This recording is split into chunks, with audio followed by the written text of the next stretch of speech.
Galera, dando continuidade aqui nossa aula, a gente ainda vai falar mais um pouquinho nessa aula sobre componentes, tá? Só que na aula passada a gente falou sobre o quê? Sobre componentes físicos. Por mais que eu tenha citado lá uma parte de Linux, de Windows, desse tipo de coisa, a gente está falando sobre componentes físicos, tá? Agora a gente vai falar sobre componentes lógicos. E o que são esses componentes lógicos? O que a gente tem aqui dentro? A gente tem, por exemplo, os clientes.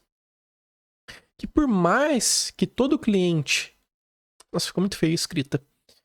Que por mais que todo cliente ele é uma máquina física, do ponto de vista de rede, a gente pode dizer que ele é um componente lógico.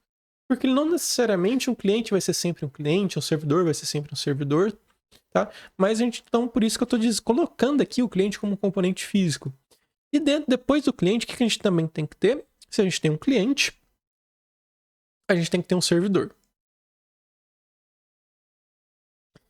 E o que são esses dois caras aqui? Vamos imaginar os dois hosts lá que a gente estava conversando lá na primeira aula. Então, a gente tem um host aqui conectado por um meio físico com outro host. Eles estão trocando dados. Esses dados aqui, como a gente viu, vamos continuar aquele exemplo, que aqui é a Wikipedia.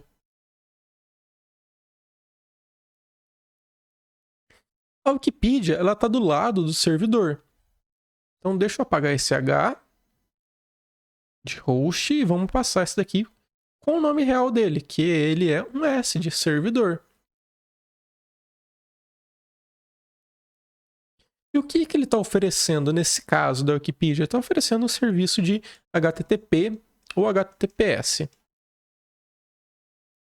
Tá? Que se você acessar qualquer site na internet, quando eu digo qualquer site, é qualquer mesmo, ó, o Google ele tem HTTPS. Se a gente entrar aqui na g1.com, que é o site de notícias da Globo,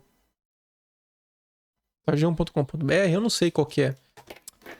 Pronto, g1.globo.com, ó. Vem pra cá, ó. HTTPS, tá? Então, tudo que tá na web, tudo que é aberto por browsers, tá? Basicamente, a gente tá falando de HTTP e HTTPS. Eles estão do lado do servidor, porque eles estão ofertando algo. Eles estão servindo algo. Deixa eu mudar a cor aqui que vai ficar ruim de ver. Então, além deles estão servindo algo. É daí que vem o nome servidor. Quando você vai lá, por exemplo, tirar o seu título de eleitor, você não tem um servidor público lá, ele está te oferecendo o serviço que no caso ele está fazendo meio campo, né, do serviço que o governo está ofertando, que é o seu título de eleitor, mas ele está lá para te servir. Esse daqui, mesma coisa que os servidores fazem, eles estão lá para servir algo. Nesse caso da Wikipedia, ele está servindo uma página HTTP ou HTTPS para um cliente. Então vamos apagar aqui o H. E vamos trocar aqui para o C do cliente. Então, toda a arquitetura cliente-servidor é baseada nessa premissa, que um cliente vai iniciar uma comunicação pedindo para um tipo de dados, em um tipo de serviço.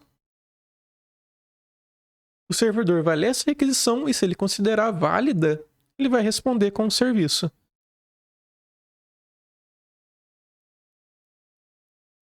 Tá? Então, tudo isso daí é arquitetura, tudo isso resume a arquitetura cliente-servidor. Então, vamos voltar aqui para a aula 3.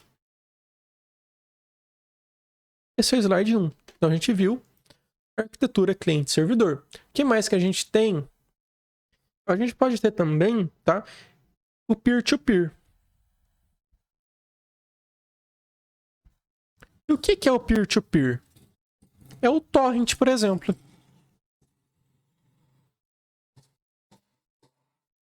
Eu não tenho nenhum torrent aqui aberto no momento, mas como que ele funciona? A gente tem um peer aqui, que pode ser o seu computador, ele se conecta com outro peer, que se conecta com outro peer, e de repente tá os três conectados entre si, mas aqui tem um outro peer conectado, aqui tem mais um peer, e aqui tem mais um peer. Aí vamos dizer que você começou a baixar a imagem de, sei lá, do Debian, que é uma distribuição Linux. Você aqui, ó, você iniciou o download do Debian. E vamos dizer que esse peer aqui tem uma parte do Debian, esse outro tem uma parte do Debian, esse outro aqui tem uma parte do Debian, mas esse daqui não tem, esse daqui não tem. O que, que vai acontecer? Você vai começar a baixar desse cara... Nossa, a seta ficou muito feia. Você vai começar a baixar desse cara, o Debian. Você vai começar a baixar desse cara, o Debian. Aí, com tudo isso, você também vai ter uma parte do Debian aqui, com você. E vamos dizer que esse cara aqui decidiu começar a baixar o Debian. O que ele vai poder fazer? Ele vai poder baixar desse cara, vai poder baixar desse cara, vai poder baixar desse outro cara aqui, mas também vai poder baixar de você, tá? Porque é um peer-to-peer. Você é cliente e servidor ao mesmo tempo. Isso daqui, muitas vezes, tá? Não...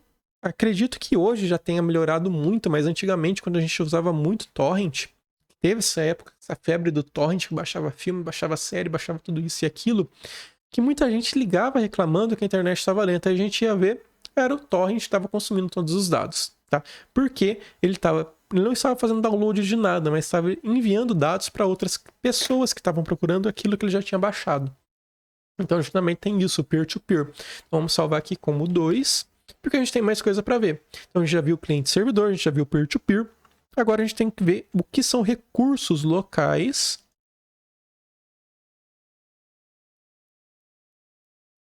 versus recursos remotos.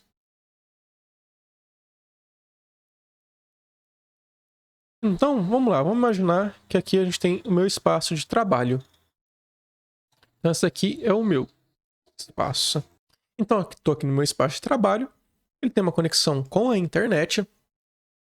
Essa conexão com a internet leva, sei lá, em alguma cloud pública. Uma AWS, Oracle, tá? E o que eu tenho aqui no meu espaço de trabalho? Por exemplo, eu tenho a minha mesinha digitalizadora, tá? Isso é um recurso local. Então, por exemplo, eu tenho a minha mesa. Eu tenho meu servidor, que eu mostrei nas aulas passadas. Então, meu servidor também é um recurso local. Eu tenho o meu roteador.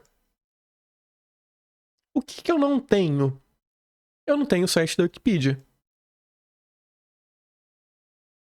Então, a Wikipedia, nesse ponto de vista, ele é um recurso remoto. Porque ele não está dentro do meu espaço de trabalho. É por isso que ele é chamado de recurso remoto.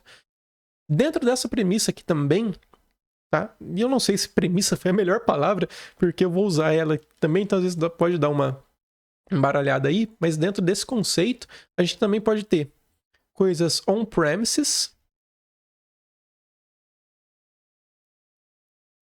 e a cloud. O que é a diferença do conceito passado? Porque aqui a gente está falando de coisas que a gente tem controle. Então, por exemplo, eu tinha lá meu espaço de trabalho, vou chamar de match, que é o meu espaço de trabalho. Só que aí eu estou conectado com a internet para de novo chegar na AWS, na cloud, na Oracle. Então vou chamar aqui de cloud. Só que agora eu tenho uma máquina aqui dentro, que é minha. E por meio dessa máquina, por exemplo, eu faço acesso da internet para algum outro serviço remoto, sei lá. Isso daqui é o meu ambiente on-premises, ou seja, tudo que está fisicamente nos meus espaços de trabalho. A cloud também é um ambiente de trabalho meu, só que ela está na nuvem. Então, eu não posso dizer que isso daqui está nas premissas minhas, mas apesar de eu ter acesso. Então, isso também é a diferença do on-premise x cloud. Então, a gente viu nessa aula cliente-servidor, o que é o peer-to-peer, resumidamente. A gente viu também on-premises e cloud, e a gente já pode partir para as próximas. Valeu! Galera, passando aqui para dar um aviso final, se você gostou aí da aula, não se esqueça de se inscrever e deixar seu like.